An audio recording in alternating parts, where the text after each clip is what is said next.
Hi, juniors. This is your neighboring senior.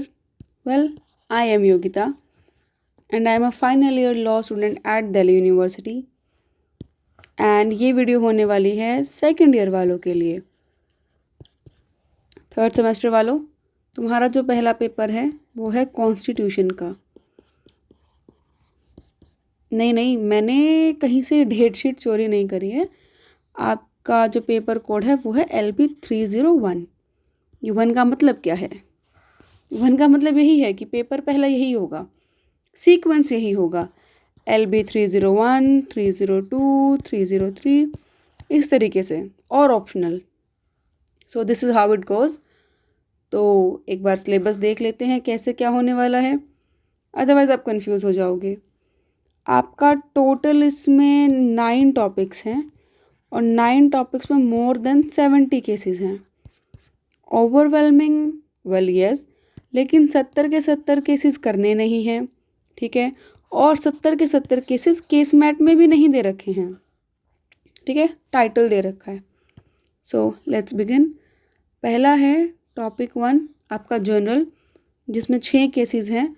और जो theory है, थ्योरी में इम्पोर्टेंट क्या है?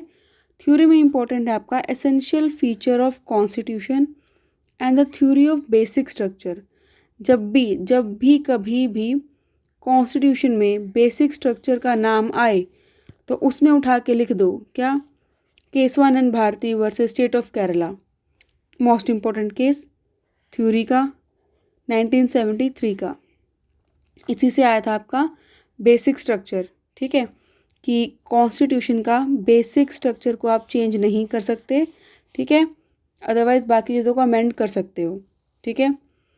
इसमें आ गया आपका principle of federalism, nature of Indian constitution, ठीक है, उसमें क्या क्या आता है? फेडरल है, यूनिटरी है, क्वासी फेडरल है, ठीक है, कोऑपरेटिव है, कॉम्पिटिटिव फेडरलिज्म है, ये सारा आता है। कम से कम 10-12 होते हैं, उनको याद कर लेना। उसमें से 6 भी लिखाओगे तो भी शीट भर दोगे, ठीक है।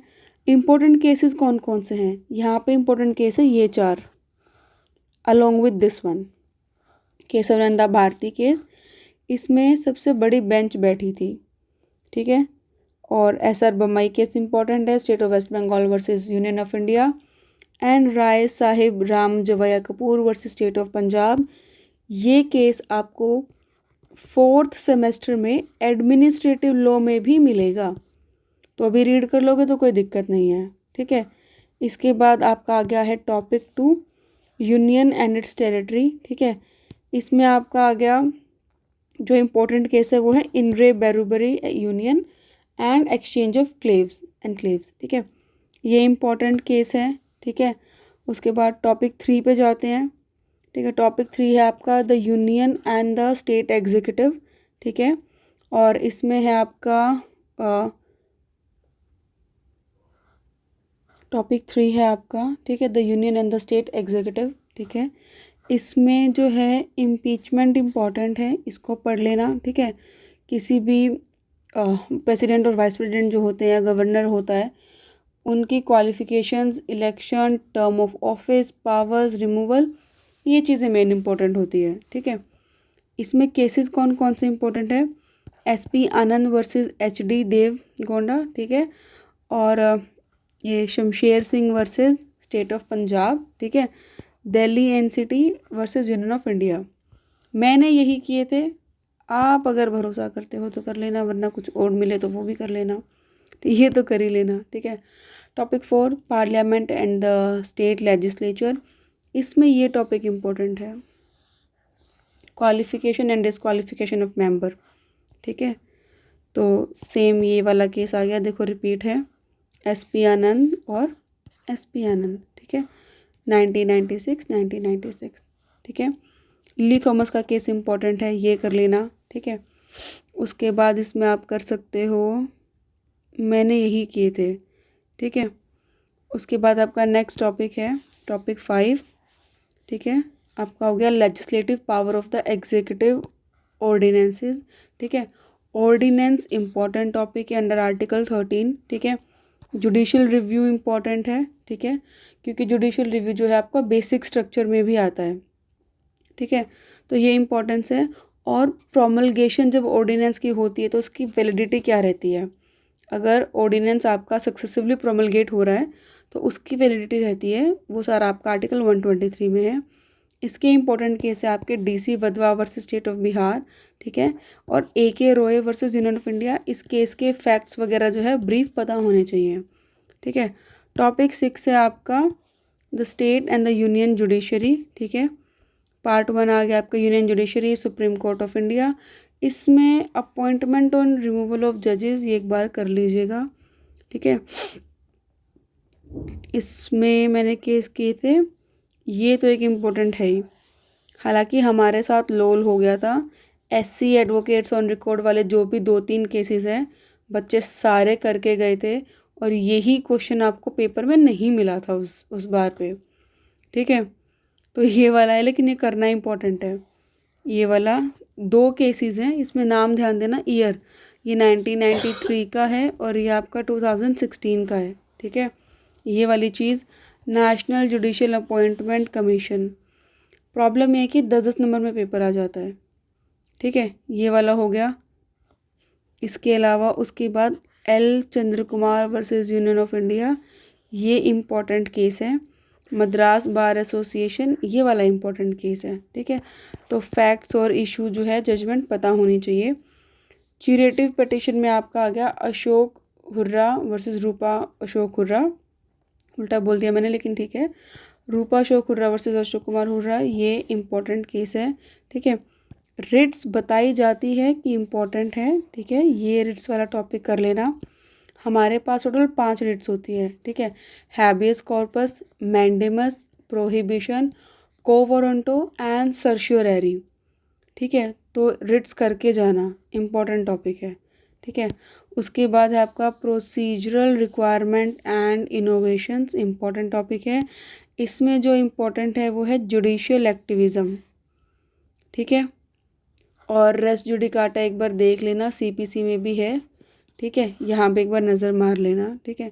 इसका इम्पोर्टेंट केस है बंधुआ Mukti Morcha versus Union of India, ठीक है। ये टॉपिक मैंने करा नहीं था, आप करो तो मर्ज़ी है। MC Mehta versus Union of India आपको टोर्ट्स में मिल जाएगा आराम से, उसमें भी है लायबिलिटी वाले टॉपिक में, ठीक है।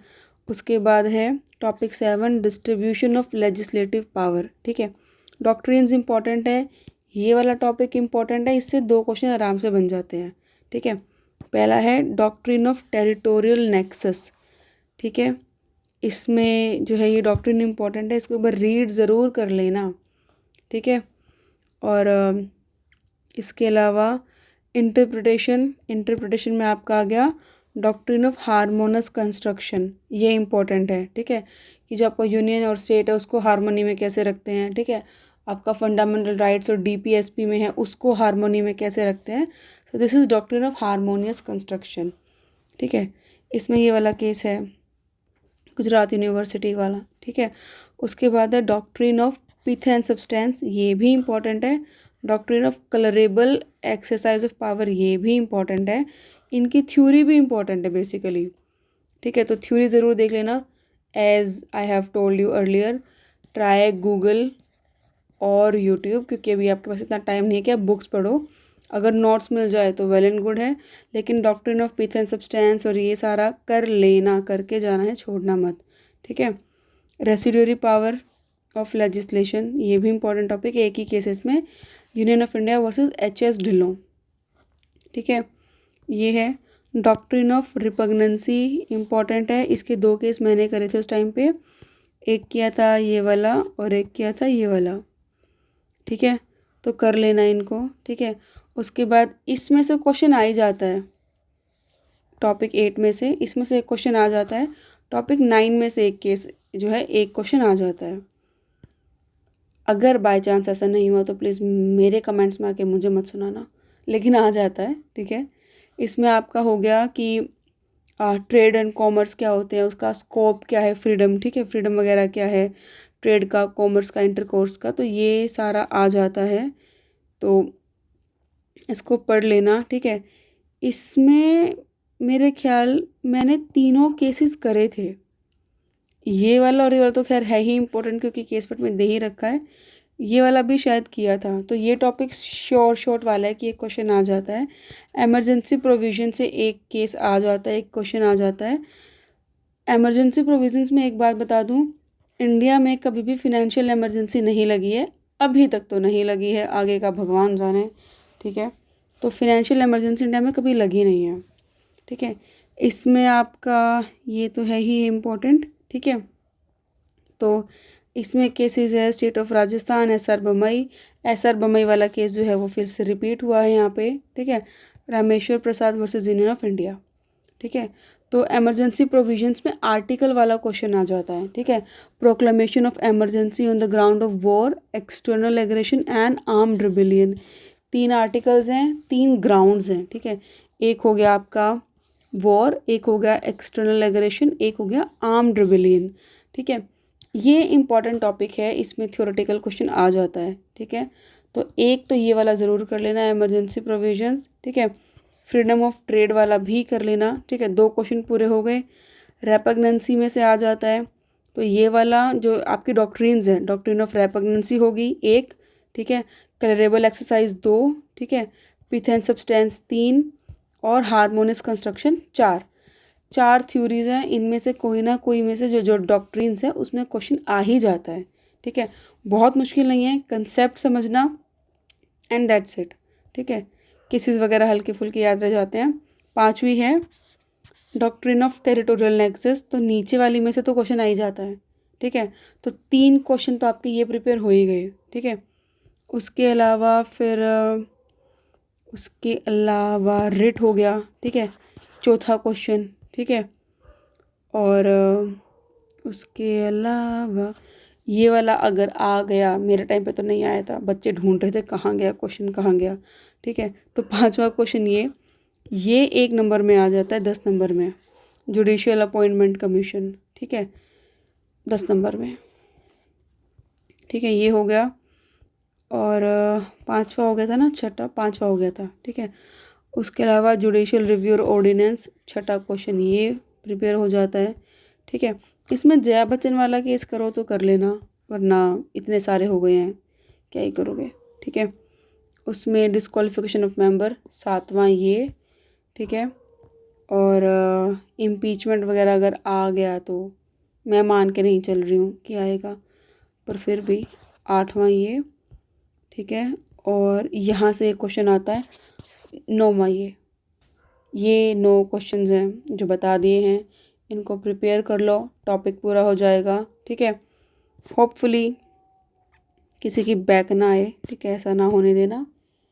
और ये 9 क्वेश्चंस हैं 9 टॉपिक्स में से जो मैंने आपको बताए हैं, प्लीज़ इन्हें आराम से पढ़ लो। ठीक है, 3rd सेमेस्टर वालों, अभी टाइम है।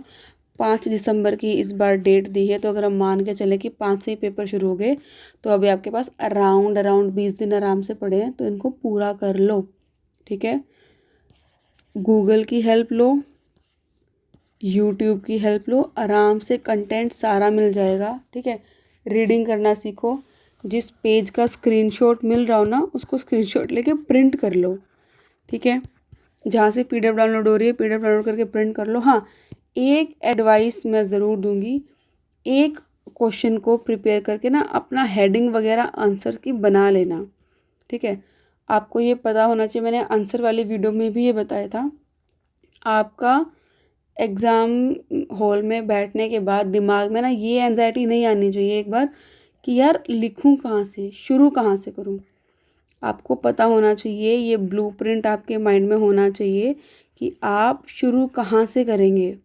ठीक है, पेन रुकना नहीं चाहिए, ये मान के चलो। ठीक है, क्योंकि लेंदी पेपर हो जाता है भाई, कॉन्स्टी में बैक आ जाती है बच्चों की। तो मैं उम्मीद करती हूँ कि जो मुझसे पढ़ रहे हैं प्लीज़ बैक वगैरह मत लेकर आना। ठीक है, और कोई भी आंसर क्वेश्चन छोड़कर नहीं आना होता, कम पेजेस भर लेना, 6 की जगह 4 भर लेना, पर करके ज़रूर आना। ठीक है, अपना ब्लू और ब्लैक पेन अपना यूज़ करो। ठीक है, अच्छे से उसको लिख कर आओ। ठीक है, खिचड़ी नहीं पालनी होती आंसर शीट में, आराम से खुला खुला प्यारा से लिख कर आओ। That's it.